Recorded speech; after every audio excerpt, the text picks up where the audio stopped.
Okay, so you guys are going to make this project. It's photos in a Word. All right, so the first thing, you need your directions, and you also need pictures. I already have all my pictures in a folder. So you're going to open up Photoshop, and you're going to do File, New. You can do 16 by 8, or you can do 20 by 16, depending on, are you going to do one word? I'm going to just do one word. So I'm going to do 16 by 8, 300 res, please make sure it's 300 res.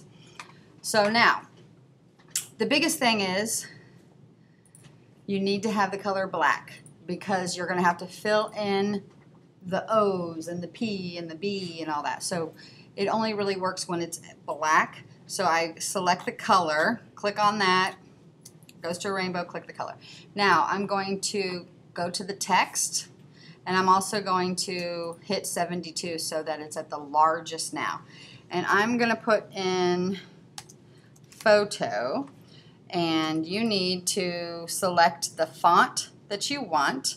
Do not pick things that are not a full color. So I'm going to pick a thick font, and that's not a good one either. Let me get to 300 here. I'm going to type in 300. This does not work because you have this separated from this, okay? So you have to pick a font that it's all one and it's thick. Because if you pick something like this, you're not going to get a big picture in something cursive. So go to something thick. All right, that works. Now, I'm going to make it 400 and see. Now, this still is too much white space. So I'm going to do Command T.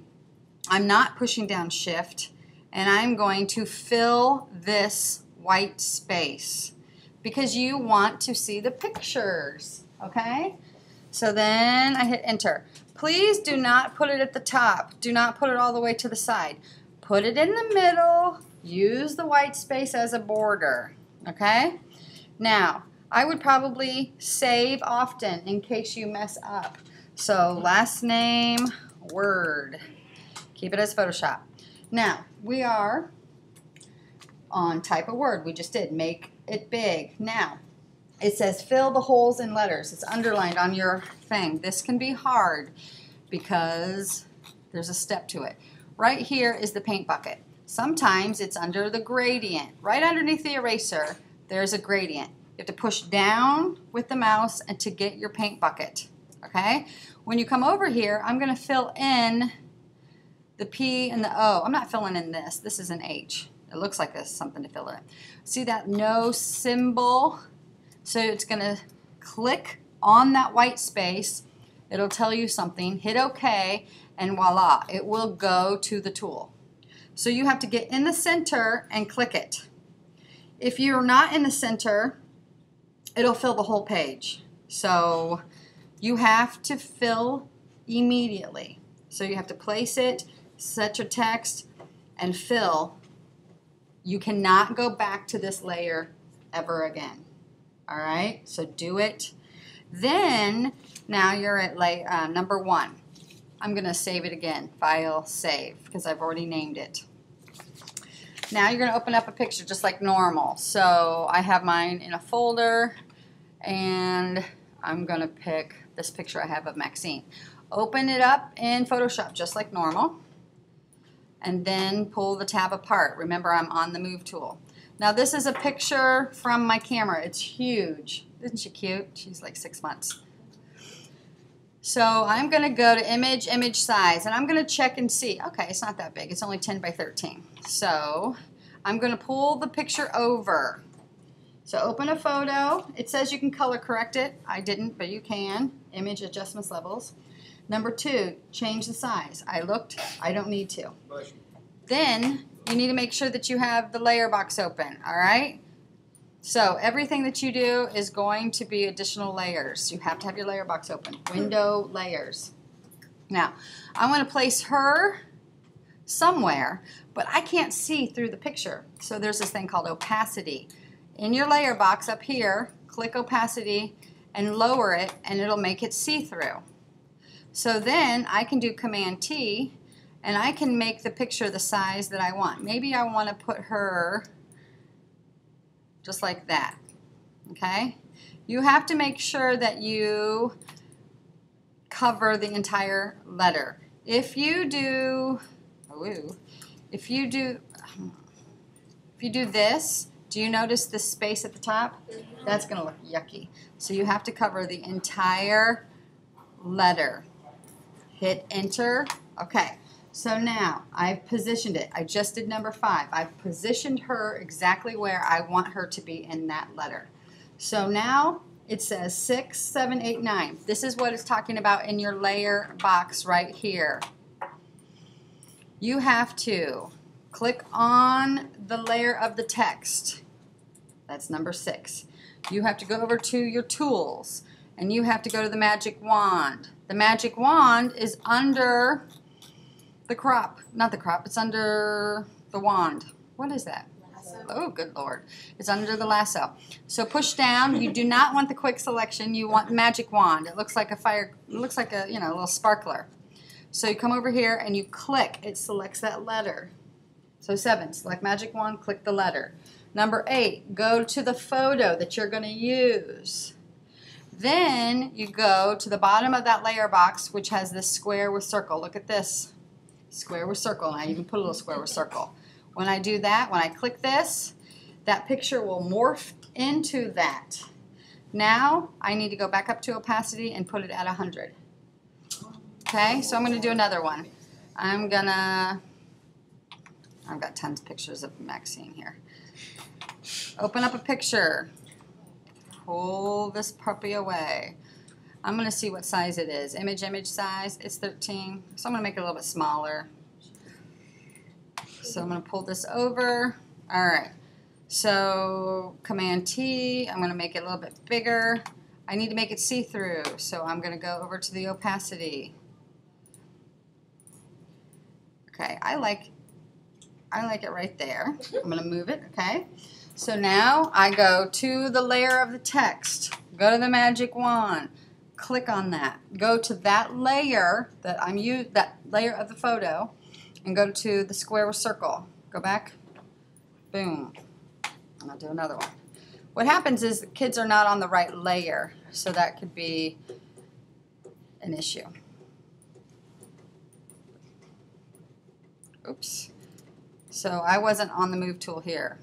Get on the move tool, pull it over. Command T. So I'm going to change the opacity, put her in, still hold and shift. Okay. Select the layer of the text, go to the magic wand, click the P, go to the photo, hit the square. And then you can do you want to fill in each one. Let me show you some things that can happen here. This is what can happen, and you can just go through history. She's a hoot, I'll tell you. All right, I'm going to change the opacity. I'll put her in the H. Okay. Command T, I can make it a little bit smaller. Okay, so what can happen is this. They don't go to the right layer. I should go to photo, but you might just stay on that layer of the photo, go to the magic wand and click it. You're on the wrong layer. Does that make sense? 6 says to get on the layer of the text, but I didn't.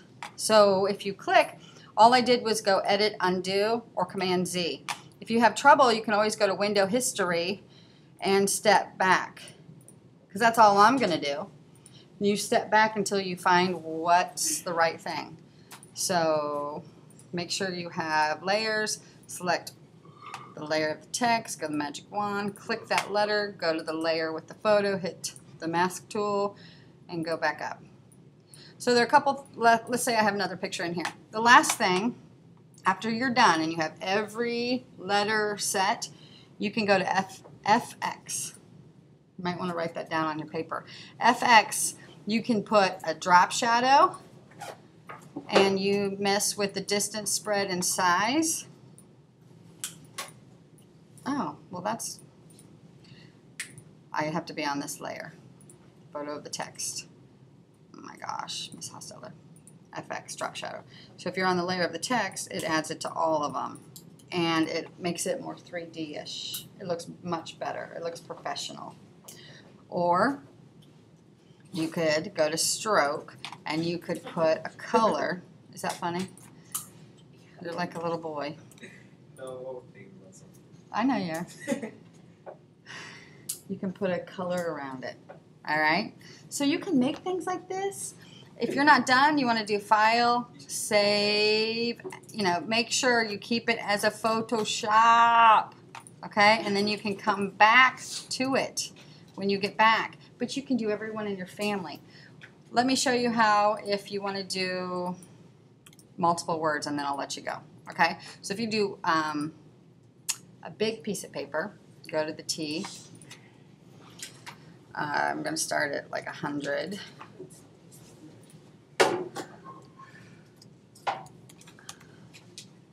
Alright, big, Command T, really?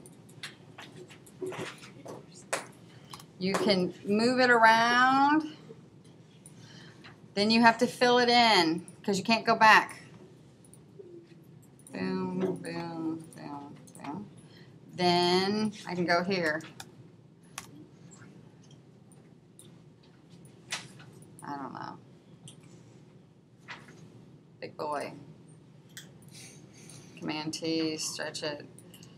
But you have to put the words where you want it to be first, and then you can fill it.